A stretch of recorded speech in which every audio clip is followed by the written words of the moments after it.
kami bersama dengan Dr. Aries Dwi Lestari, juru bicara Satgas COVID-19 Kabupaten ND. Pro 1, Kanal Inspirasi. Assalamualaikum Bu Dokter, selamat pagi. Waalaikumsalam Mbak Desi, selamat pagi. Salam sehat Mbak Desi. Salam sehat Bu Dokter, semangat ya. Semangat sekali. Oke, baik. Ya, ini kemarin ditetapkan Kabupaten ND masuk ke PPKM level 4 begitu Bu Dokter. Apa yang ingin disampaikan oleh Satgas COVID-19 terkait dengan aturan-aturan yang menyusul kemudian ditetapkan ya, karena sudah masuk wilayah PPKM level 4 Bu Dokter? Iya, baik Mbak Desi. Memang tanggal 9 kemarin keluar bahwa 45 kabupaten di seluruh Indonesia ini yang masuk level 4. NTT biasanya 3 yang masuk itu kemarin itu 1 minggu yang lalu itu yang masuk hanya Kota Kupang, Sumba Timur ya, dengan Sika ya kalau nggak salah ya. Terus ini ditambah dengan ND. Jadi bombastis sekali untuk ini dari level 3 naik ke level 4. Oke. Jadi itu kriteria itu Mbak Des tergantung kemarin sebenarnya kriteria itu kan tergantung dari lonjakan kasus, kemudian jumlah testing dan yang ini angka kematian. Tetapi angka kematian sudah dihapuskan ini. Jadi hanya lonjakan kasus dengan jumlah testing. Kita tahu bahwa jumlah testing di ND ini sangat kurang sekali, Mbak. Karena jujur ini karena kegagalan atau banyak tracing yang tidak bisa dilakukan karena banyak penolakan. Nah, ini dia akhirnya kalau kelihatannya bahwa kasus menurun. Tetapi aturannya juga apakah kasus menurun ini karena kalau testingnya sudah sesuai dengan apa yang ditetapkan oleh pusat ya is okay.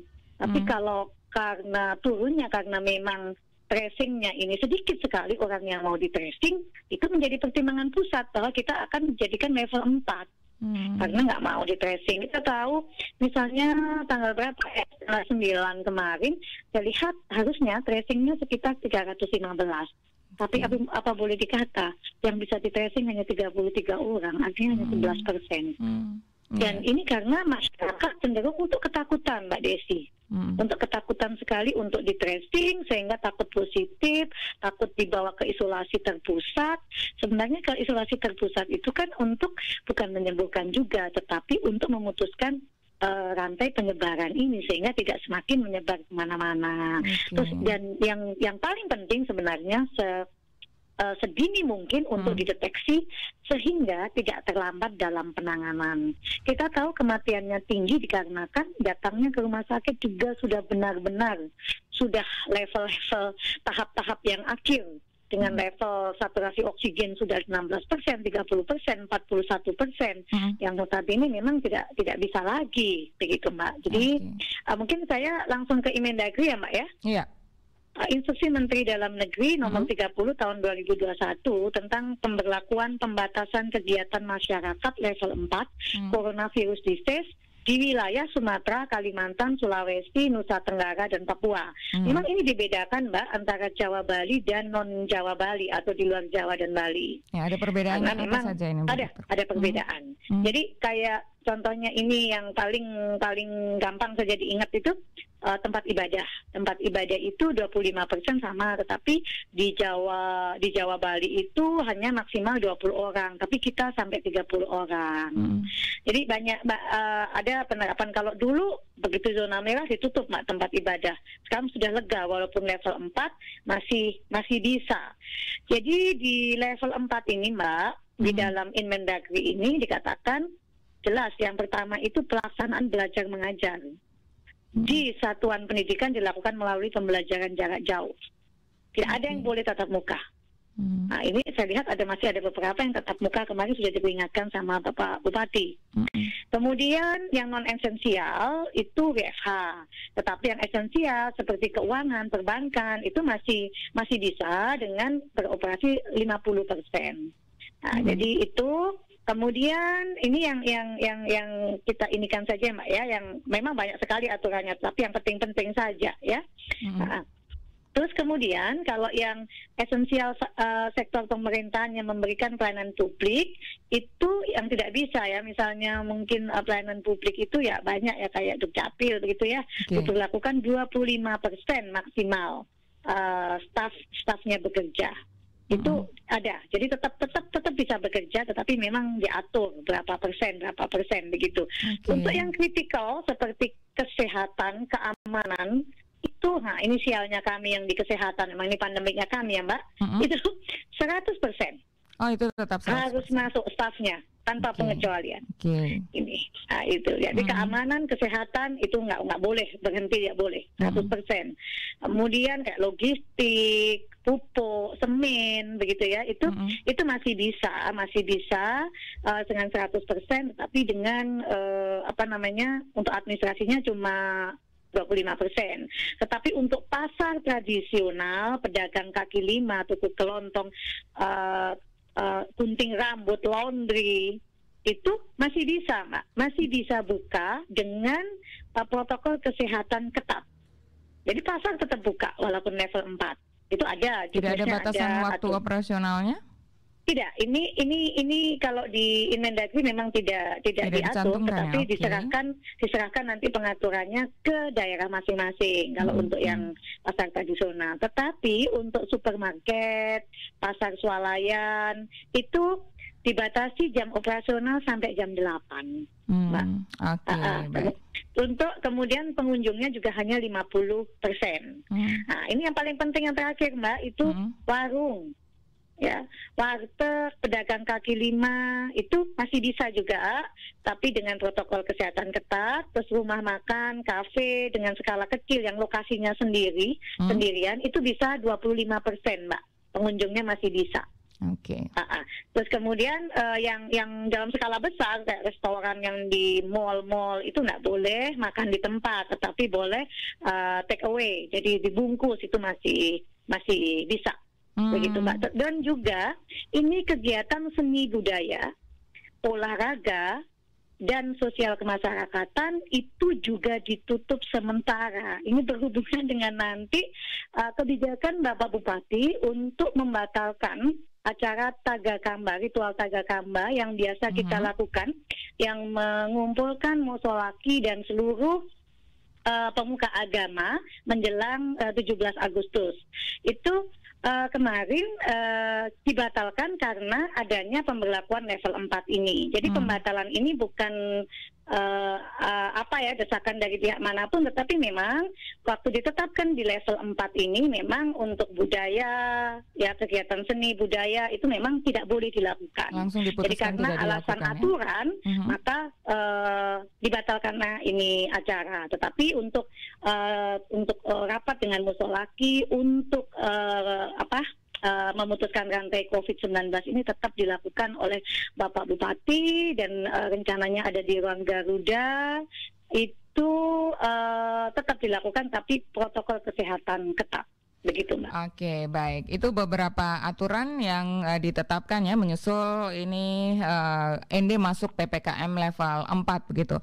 Bu Dokter, ini kemarin kan sudah ada rapat ya Satgas COVID-19 Kabupaten ND. Dari hasil rapat ini selain meneruskan instruksi Mendagri, ada keputusan-keputusan lain apa saja yang harus diketahui masyarakat? Silakan disampaikan. Ya, jadi Mbak, ini memang kalau kita di dalam level 4 memang ada penyekatan. Ya, di sini memang ada yang masuk ke sini harus ada menunjukkan vaksin, kartu vaksin minimal 1 kali dosis, kemudian PCR H-2 atau antigen -1. Ya, itu kemarin diputuskan, Mbak, memang ketika kita harus melihat kelemahan ini, di mana sampai kita ditetapkan level 4. Bagaimana cara mengatasinya. Jadi kalau kita melihat kemarin dipimpin oleh langsung Bapak Bupati sebagai Ketua Satgas Kabupaten ND, dengan wakil satunya Bapak Dandim, wakil duanya Bapak Kapolres, wakil tiganya Bapak Sekda, itu langsung dipimpin oleh beliau berempat, dan memang kita koordinasi ini dan membicarakan ini, berdiskusi apa yang harus dilakukan mengingat kita level 4. Kemudian karena kita kelemahan di testing dan tracing, di mana di dalam Inmendagri juga dikatakan bahwa setiap hari harus ada 1.379 tes yang dilakukan di Kabupaten ND. Jadi di Sikasana tambah 3.000 satu harinya. Jadi memang kita dilihat ND perlu sekian. Nah, ketika kita banyak penolakan dari warga atau ketakutan dari warga untuk dites dan sebagainya, maka kita membentuk tim yang ditunjuk langsung oleh Bapak Bupati. Kemarin itu wakil satu, dalam hal ini ada Pak Dandim, itu koordinator tes dan tracing. Nanti akan dipimpin langsung oleh Bapak Dandim untuk tes dan tracing ini. Kemarin diputuskan anggotanya itu untuk swabbernya, untuk yang menswabnya itu adalah dari puskesmas-puskesmas yang ditunjuk. Hari ini juga, ini tadi Pak Dandim juga baru telepon saya, mau koordinasi secepatnya dilakukan karena kita waktu tidak banyak, waktu sampai 16, tanggal 16. Jadi dikasih waktu 1 minggu. Nah, kalau tesnya tidak berjalan, pastilah nanti level 4 terus ini nanti kita. Begitu. Jadi nanti, kemudian, Bu Dokter, sebelum dilanjutkan, untuk memenuhi itu nanti bagaimana kemudian solusi dan juga rencana yang akan disiapkan begitu agar bisa dilakukan tracing dan kita bisa lebih cepat keluar dari status level 4 ini, Bu Dokter? Ya, kemarin jelas kita membutuhkan sumber daya manusia untuk tesnya itu, kemudian yang jelas logistiknya. Yang pertama kemarin dibahas siapa yang akan melakukan, maka diputuskan untuk nanti akan merekrut beberapa nakes honor yang mungkin yang sudah sukarela di puskesmas untuk direkrut menjadi honorer untuk melakukan swab ini yang dipimpin oleh Pak Dandim, dan nanti dengan stafnya Pak Dandim dengan nakes ini akan berjalan. Kemudian dari SDM sudah, kemudian logistik. Dari logistik ini kita mulai hitung, Mbak. Jadi kalau 1.379 per hari kali 7 hari itu sekitar 9.000 sekian. Artinya harus tersedia sekitar 10.000 untuk melakukan tes itu. Nah, itu sudah diputuskan kemarin membeli. Saat ini sudah ada 4.000 lebih, itu akan dikerjakan dulu, kemudian akan menyusul tetap kita langsung pesan untuk secepatnya untuk datang ke ND sehingga bisa dilakukan tes itu. Itu Mbak. Untuk tes dan tracing. Ya, silakan tadi dilanjutkan lagi, Bu Dokter. Kemudian Bapak Bupati juga menunjuk wakil 2 dalam hal ini adalah Bapak Kapolres untuk melakukan justisi, operasi justisi dan juga penyekatan. Itu nanti dipimpin langsung oleh Bapak Kapolres. Untuk ini. Kemudian untuk dana, kemarin untuk dana karena ini kita serahkan ke Bapak Sekda untuk memperlancar dana-dana yang akan dikeluarkan sehingga semuanya akan memenuhi aturan. Begitu. Jadi kemarin sudah diputuskan tugas tupoksi masing-masing melibatkan semua kepala dinas itu supaya semua bisa berjalan dengan baik, Mbak. Oke, baik. Ya, Bu Dokter, ini kita harapkan bersama kepatuhan masyarakat memang tidak bosan-bosannya ini menjadi kunci ya agar kita bisa segera keluar dari PPKM level 4 ini. Dan saya ingin Bu Dokter tegaskan lagi bahwa masuk ke Kabupaten ND tadi seperti disampaikan perlu PCR begitu, Bu Dokter? Antigen, minimal antigen, Mbak. Minimal antigen saja ya? PCR, antigen H-1. Itu berlaku untuk semua transportasi? Ya, jadi untuk transportasi darat pun juga iya di sini, tetapi yang kecualian adalah kalau di Inmendagri ini adalah sopirnya. Kalau sopir ekspedisi itu tidak berlaku memang, ya. Jadi memang ini nanti akan disekat di situ ini H-1 untuk transportasi mobil pribadi, sepeda motor, bis, kereta api dan kapal laut. Menunjukkan ini. Jadi sudah ada diatur semua dalam Inmendagri ini. Begitu, Mbak. Oke, baik ya. Terima kasih Bu Dokter untuk informasinya. Kami akan lanjutkan nanti untuk menginformasikan, mengedukasi masyarakat tentang pemberlakuan aturan-aturan baru terkait ND yang masuk di level 4 Corona ini, COVID-19, Bu Dokter ya. Ya, jadi Mbak nanti juga rencananya Pak Dandim itu juga kemarin bahwa nanti swabnya juga kalau ada yang melanggar prokes itu akan langsung swab di tempat. Oh begitu. Ya, jadi supaya maksudnya adalah supaya semua mematuhi prokes, itu maksud dari ini, sehingga langsung cepat putus untuk rantai penularannya. Bu Dokter, kami juga terima kabar bahwa alat tes antigen ini kosong di beberapa tempat yang biasa melayani tes antigen di beberapa klinik. Bagaimana kemudian stok untuk Kabupaten ND? Terkait juga dengan tadi Pak Dandi mengatakan bahwa kalau ada yang melanggar ini akan diswab di tempat. Apakah memang Kodim 1602 ND memiliki banyak stok untuk tes antigen begitu? Yang jelas antigennya tetap dari pemerintah, dari Dinas Kesehatan dalam hal ini. Kemudian juga Pak Dandim pun juga kemarin katanya juga memiliki banyak ya, lumayan banyak ya, 1.000 lebih ya. Kodim mempunyai 1.000 lebih juga untuk stoknya ini, tetapi tetap karena tidak cukup, jadi tetap harus dalam hal ini dari Dinas Kesehatan tetap harus memenuhi kebutuhan ini. Oke. Begitu, Mbak. Jadi, ya, kalau gitu. Untuk informasi yang beredar bahwa alat-alat tes antigen ini kosong di beberapa tempat, apakah sudah sampai informasinya ke Satgas COVID-19 ND?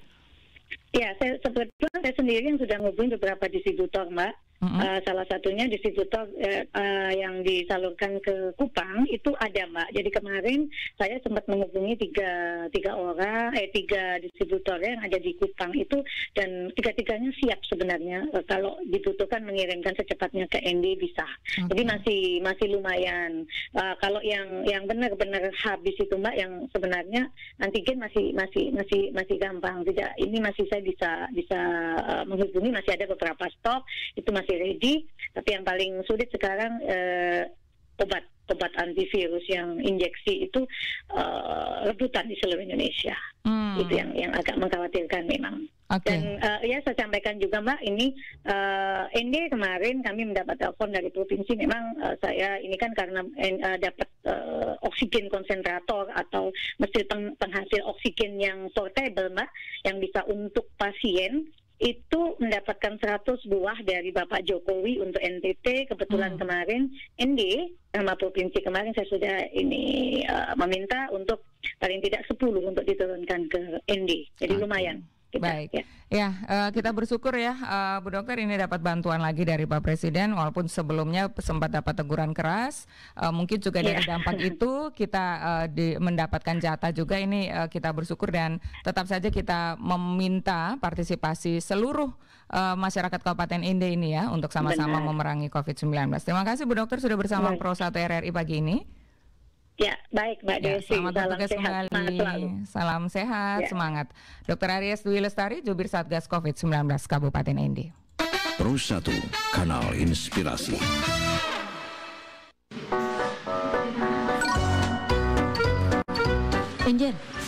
Angel,